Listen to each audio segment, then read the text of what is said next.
All right, we're starting chapter 6 on metabolism, fueling the growth of cells.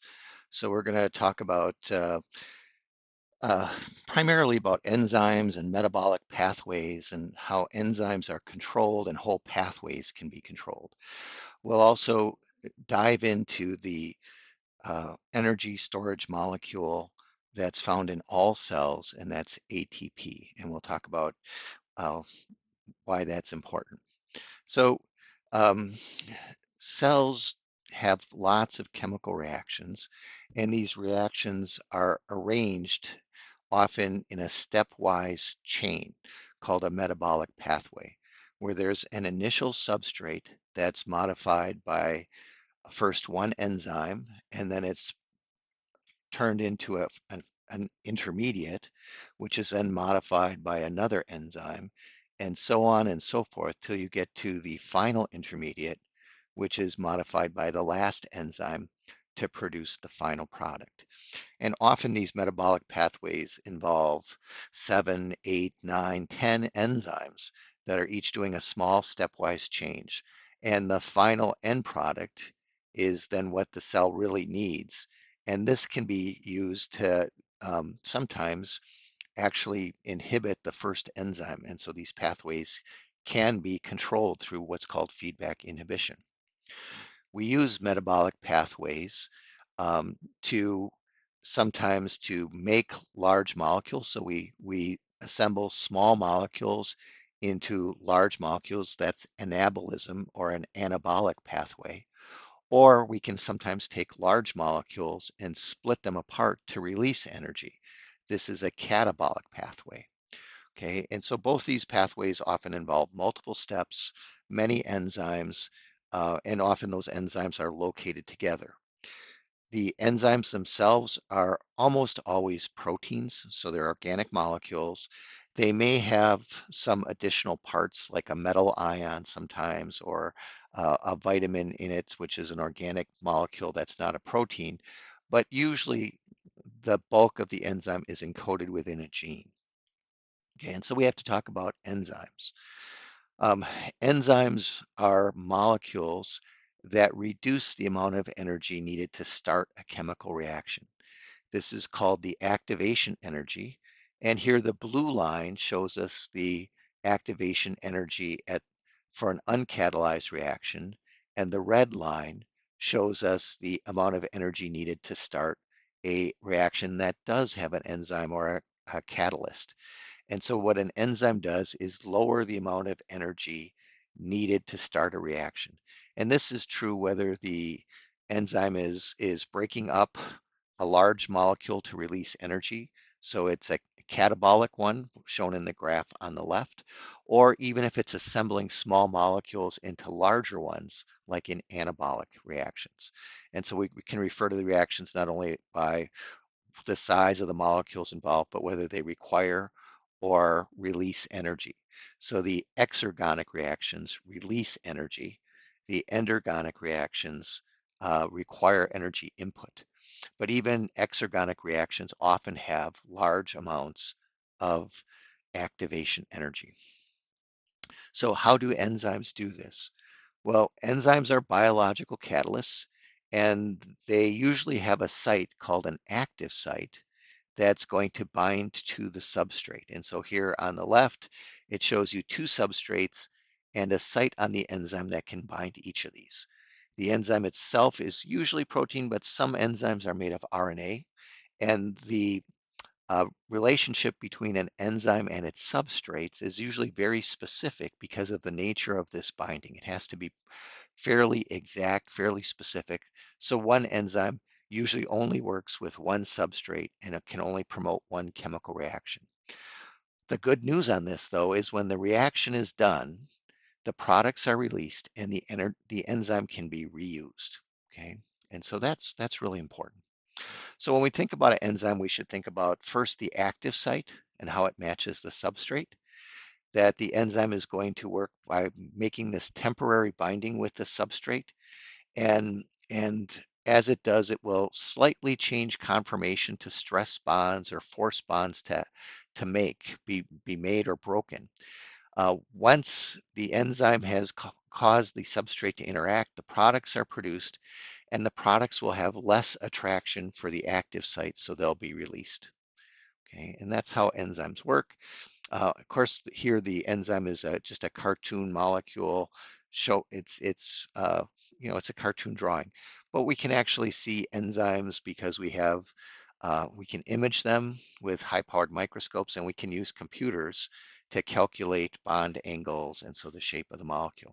So here's a computerized representation of an enzyme based on bond angles and showing the active site and the enzyme substrate complex. Okay. What's even more interesting about enzymes is they kind of have on-off switches.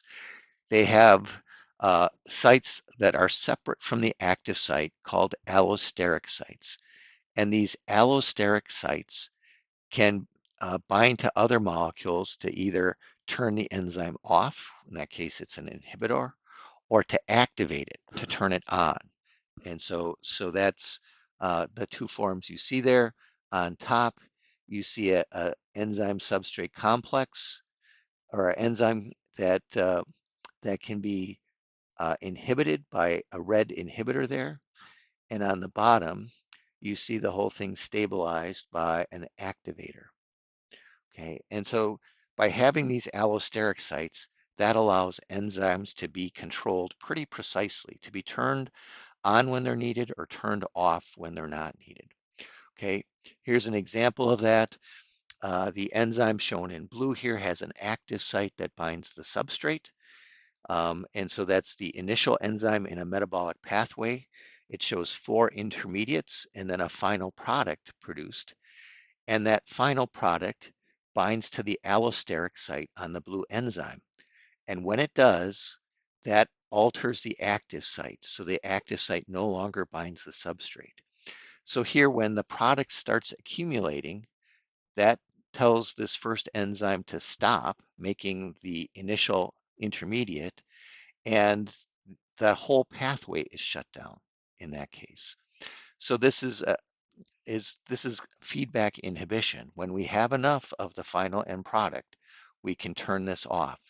If the final end product runs low, this binding is only going to be temporary, so some of the enzyme will be converted to the active form, and the pathway will start up again.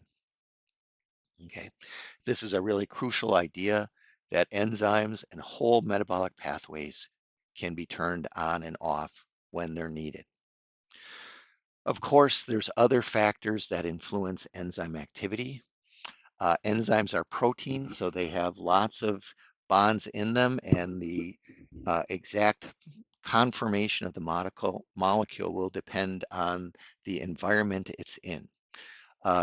Enzymes all have an optimum for temperature, pH, and the concentration of the substrates. Generally, enzymes in our body are set to work at a pH of about 7, unless those enzymes are typically needed somewhere else.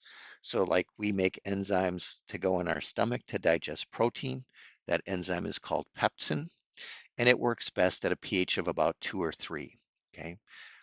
If it was in the intestine where the pH is more like 7, it wouldn't work at all. But in the stomach, it works just fine. Likewise, most of the enzymes in our body work well at a temperature of about 38, 39 degrees. That's our normal body temperature. As temperature goes away from that, they tend to work less well. And so these factors affect enzyme activity by changing the shape of the molecule. If the temperature or the pH are severe enough, the molecule can be completely denatured. And so that means these bonds no longer retain the shape that they're in. They adopt other shapes, and they don't function at all. And so we can do this most notably with high enough heat. Enzymes will become denatured. Generally, though, this is not something that happens in the body. Okay, the other thing I should talk about here is ATP. Okay, up in the right there is a picture of ATP. Its real name is adenosine triphosphate. Okay, the molecule includes adenine, which is a nitrogenous base found in both RNA and DNA. The adenine portion of the molecule is shown, looks like in kind of a pinkish mauve color, It contains nitrogen bases, and that's in the upper right. Then ATP also contains the sugar ribose, which is the sugar from RNA. And so far, it looks very much like an RNA nucleotide, but instead of having just one phosphate, ATP has three. So it has two additional phosphates. And these phosphate-phosphate bonds are very high energy bonds, and they store lots of energy. It turns out all cells, prokaryotes, archaea, bacteria, eukaryotes, plant, animal, fungal cells, they all, as their primary energy molecule, use ATP inside the cell. For short-term transfer of energy, ATP is the universal molecule in all cells. They make it and then they quickly use it and recycle it. That's what's really nice. So catabolic reactions, where we take large complex molecules and break them down, they release energy that we store in ATP. Okay, that produces very simple building block-like molecules that can then be reassembled into the large molecules we need. Okay, anabolic reactions can do this. It can make large complex molecules, but it generally needs some energy to do that. And so it gets that energy from ATP. So then the ATP is broken down. So this cycle is going on all the time in cells. Okay, we're soon going to talk about ways of making ATP. Okay, we can make ATP in a variety of different ways from energy sources. We can do that most notably in photosynthesis, trapping energy from light by make, doing chlorophyll does this, and using the electrons and energy from electrons to make ATP. We can also do this by catabolically breaking down large molecules, and these also will make ATP. In addition, we're usually stripping off hydrogens, and those hydrogens and their electrons are carried by various electron carriers. And eventually these electrons and hydrogen ions have to go somewhere, so they go to a final electron acceptor. So we're going to talk about this later as we go on, and but we'll go through more details in each of these pathways. Okay, there is a Moodle quiz available on Moodle now.